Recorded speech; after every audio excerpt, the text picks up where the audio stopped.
those annoying pop-ups, those big fat welcome mats, it doesn't work for me.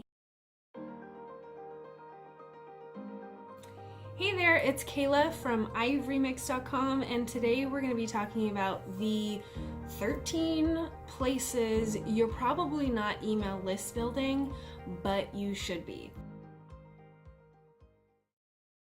Email list building is super important for product creators, but not just product creators, bloggers, people who create content for the purpose of sharing their creativity, or even if you're an affiliate marketer. And so I've kind of outlined 13 places where you should be, I try not to use that word should, but where you should try.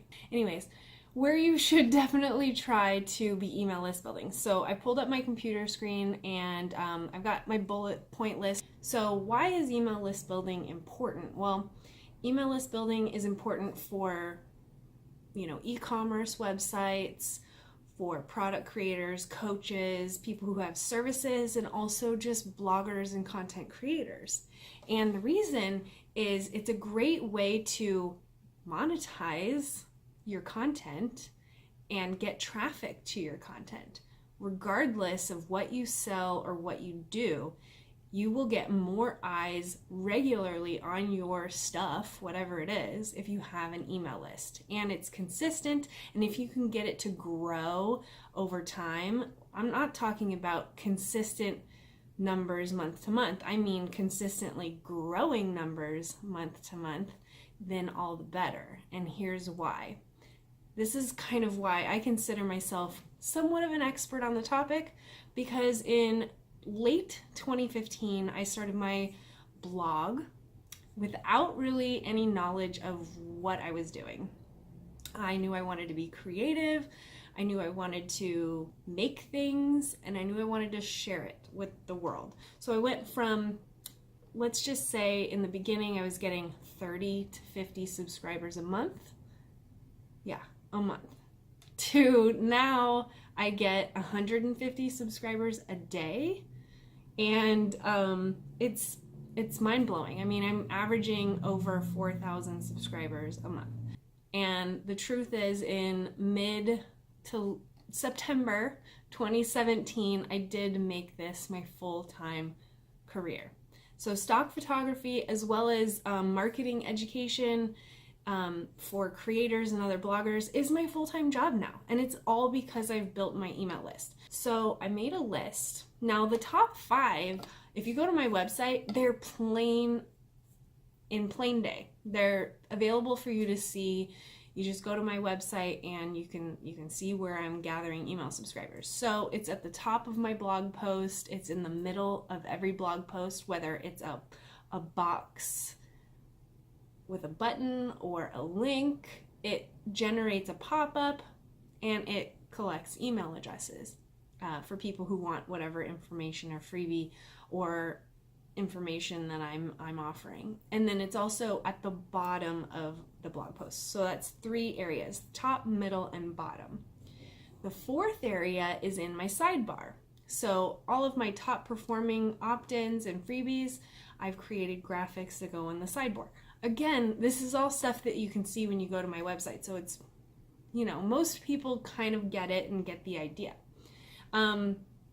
So that's number 4 is in my sidebar, and then number 5 is in my top menu.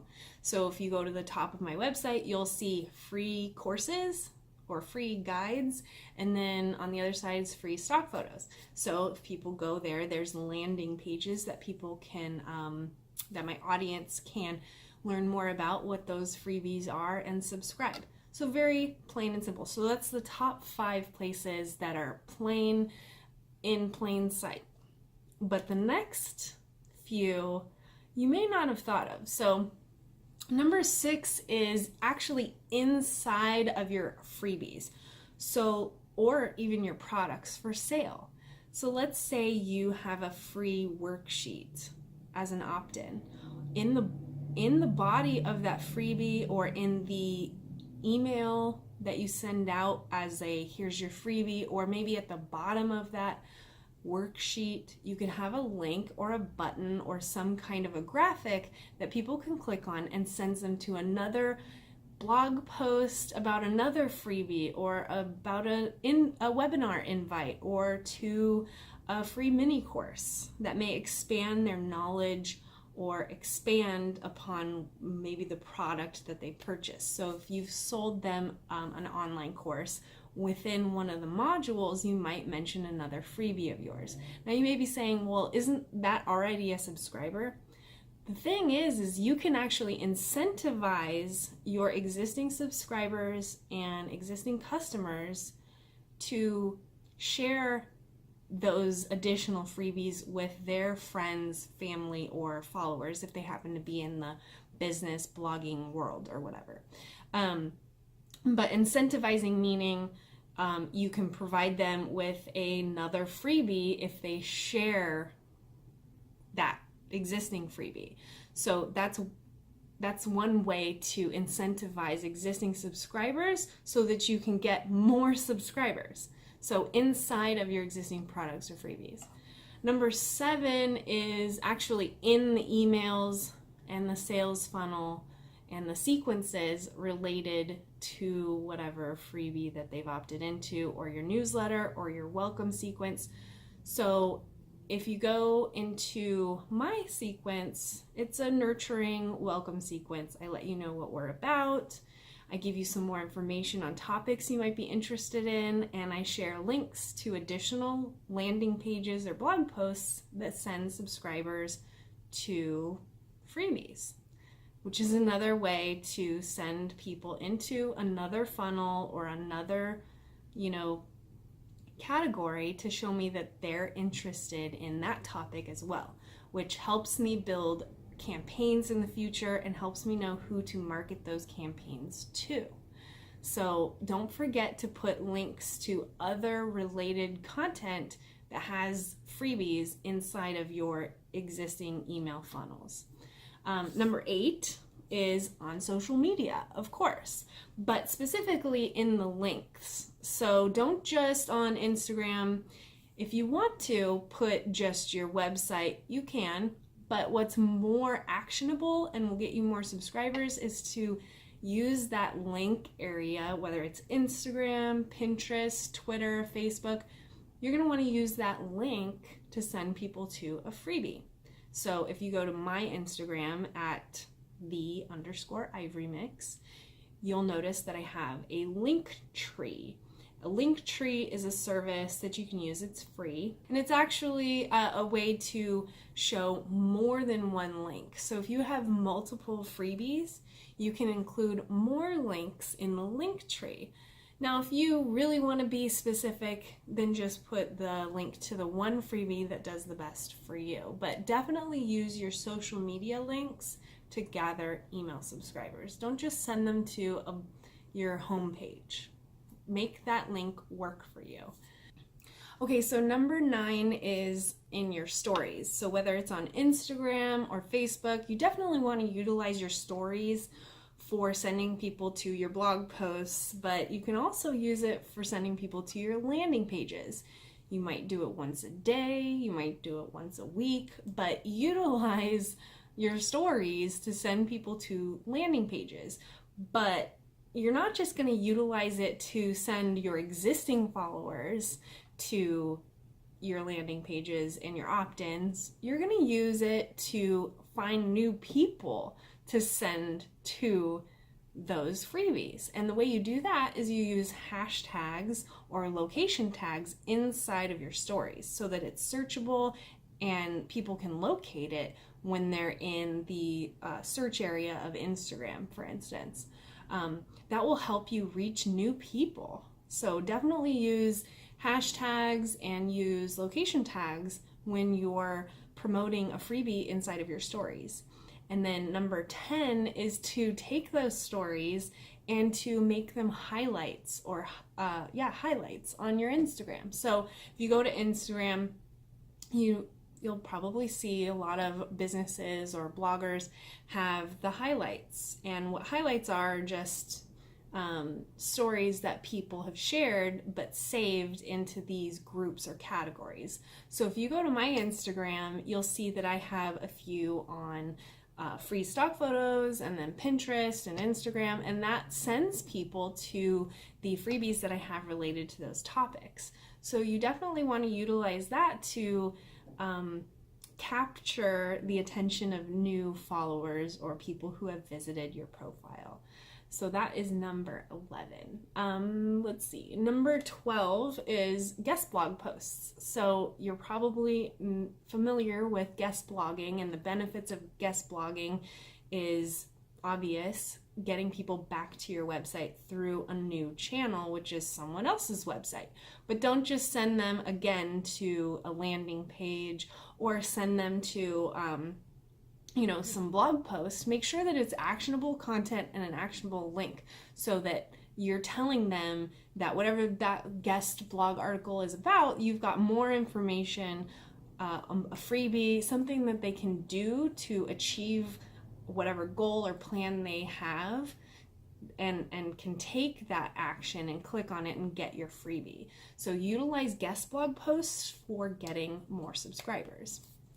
And then number 13, if you are a product creator and sell products of your own, digital products, services, courses, and can create an affiliate program, I highly recommend creating an affiliate program. I see a lot of affiliate marketers think that they really want to send people to the sales pages. That's one way to go about it. But what I've found is that if I give my affiliates a link that is trackable through an opt-in or a landing page, it's way easier for me to capture those email subscribers and convert them through my normal funnel. Because if people are exposed to your sales page versus a freebie, it's harder to convert and really track that. So if you can get your affiliates to a trackable link that's to a landing page for a freebie, then you are now in control. And the only thing you have to consider is making sure that they have a long enough cookie. So if your conversions happen within 20 days of a new email subscriber, then make sure that your cookies, don't expire before that 20 days is over. And let your affiliates know kind of what to expect and why they would want to do that. It's just a really good idea to send people to an email subscribing form to grab a freebie or something related to the product or service that you offer. So if you can get them to your email list and into your funnel, and then eventually promote to them on a schedule that you're used to, then you're more likely to achieve success that way. And it's also really good for your affiliates. That's my experience. So that is number 13 of the ways that you can get more email subscribers that you're probably not using. Now, there are a few additional ways to gather email subscribers, and I will share them with you right now, but I want you to know that these are not ways that I currently get email subscribers. So one very popular way, and don't discount this just because I don't do it, is ads and promoted content. Ads and promoted pins on Pinterest or promoted content on Facebook and Instagram stories. Really, really great idea. And I have done it in the past. I more do it for sales of my membership than I do of opt-ins. That's going to change here in this year. I will be doing more promoted content to get more exposure because I have some really big goals. But currently I don't do that, and I still get 4,000 or more subscribers a month. So keep that in mind. The other ways is those annoying pop-ups, those big fat welcome mats, and those things that you've probably experienced on other people's websites. It works for some people, it doesn't work for me. I'm very conscious of the user experience on my website, and I just really want people to have a seamless, controlled experience. And I haven't found a need to use exit pop-ups or welcome mats because I find them annoying personally, so I just don't want them on my website. That's me. That's my choice.